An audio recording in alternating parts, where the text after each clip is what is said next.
poing, balayette, écrasement de tête, comme si j'étais un ballon de foot, il me tirait dessus, comme si j'étais un ballon de foot.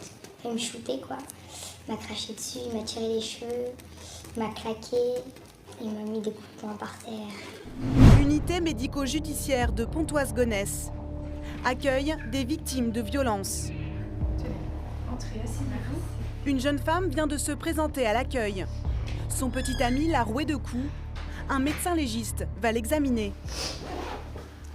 Bonjour, je suis le docteur Barras. J'ai été réquisitionnée par le commissariat de Gonesse pour vous examiner dans le cadre de violences que vous avez subies.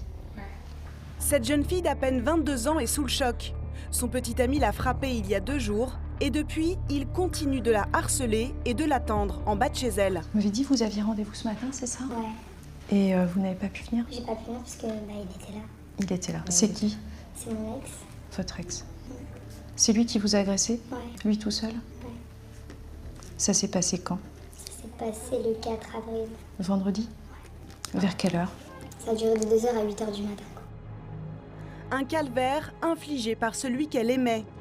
Malgré le traumatisme, elle va devoir raconter ce qui s'est passé cette nuit d'horreur. Expliquez-moi ce qui s'est passé. En fait, on n'est plus ensemble déjà. Depuis combien de temps? Ça fait au moins 3 semaines, quelque chose comme ça. Et du coup, on a décidé de se revoir pour discuter, pour mettre les choses au clair.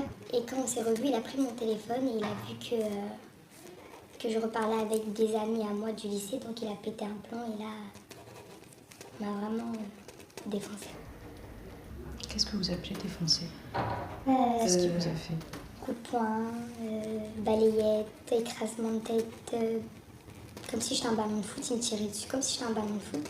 Il me shootait quoi, il m'a craché dessus, il m'a tiré les cheveux, il m'a claqué, il m'a mis des coups de poing par terre. Vous avez reçu où les coups, essentiellement? Sur les bras, les jambes, le visage et le bas du dos. Et après, qu'est-ce qui s'est passé? Il m'harcèle, il vient devant chez moi, il vient devant chez mes copines. Voilà. C'est pour ça que j'ai pas pu venir ce matin. C'est la première fois qu'il y a des violences? Non, la deuxième. Qu'est-ce que vous avez fait? Il m'a mis un coup de poing dans la bouche. Depuis des mois, cette jeune fille est donc le défouloir de son petit ami.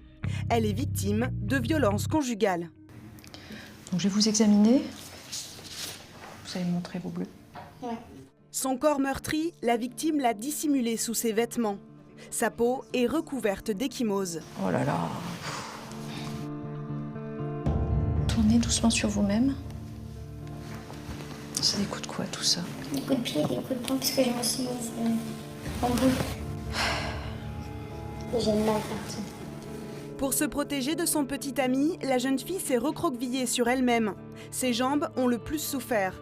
La taille des échymoses est impressionnante et prouve la violence des coups. On est sur du 8 cm de diamètre ici. Une qui fait 2 cm.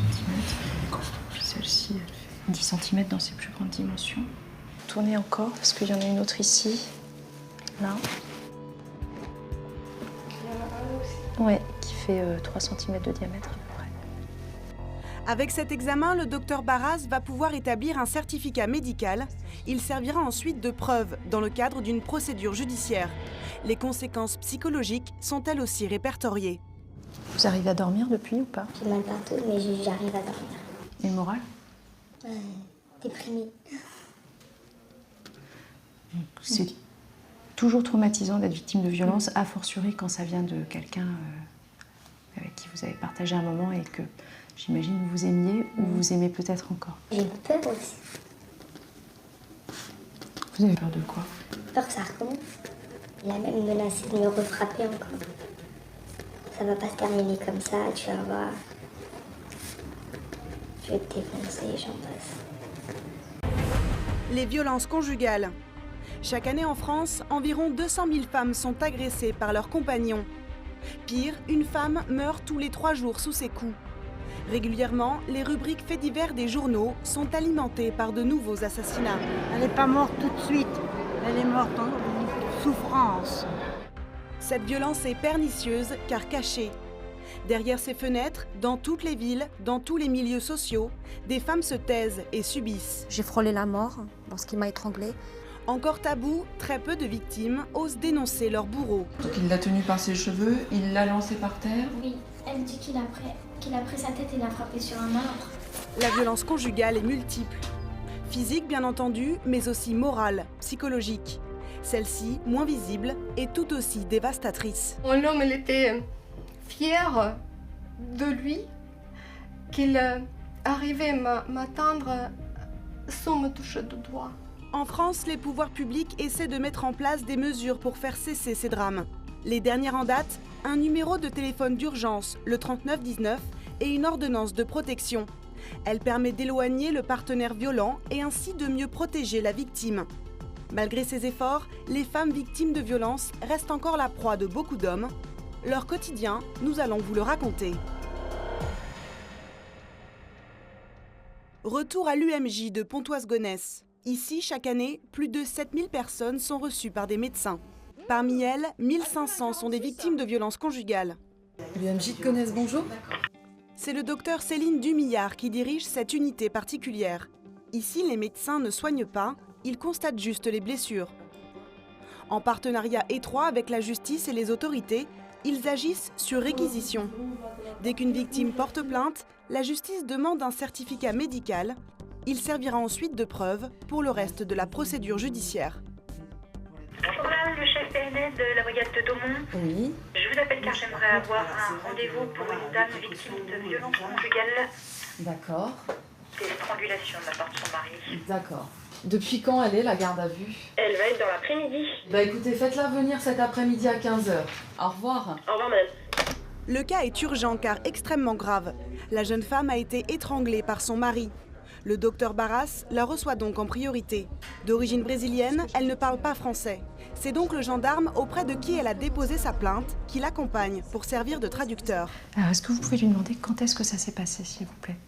Ela queria saber quando é que você foi, quando é que o que se passou era à noite. Ontem à noite, entre as 29h30 e 22h.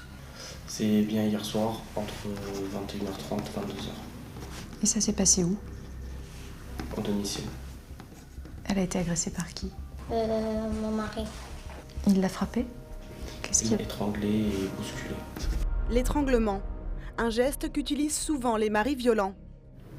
Un type de violence qui est caractéristique, qui laisse peu de lésions et qu'on retrouve souvent, c'est la strangulation. Ils nous disent, il est arrivé, il m'a attrapé par la gorge, alors j'ai mal là, j'ai du mal à avaler, extérieurement on voit pas grand-chose. Ça laisse pas beaucoup de traces sur la peau et cependant ça leur fait très très peur parce qu'elles peuvent mourir en quelques secondes. Donc ça c'est quelque chose qu'on voit souvent.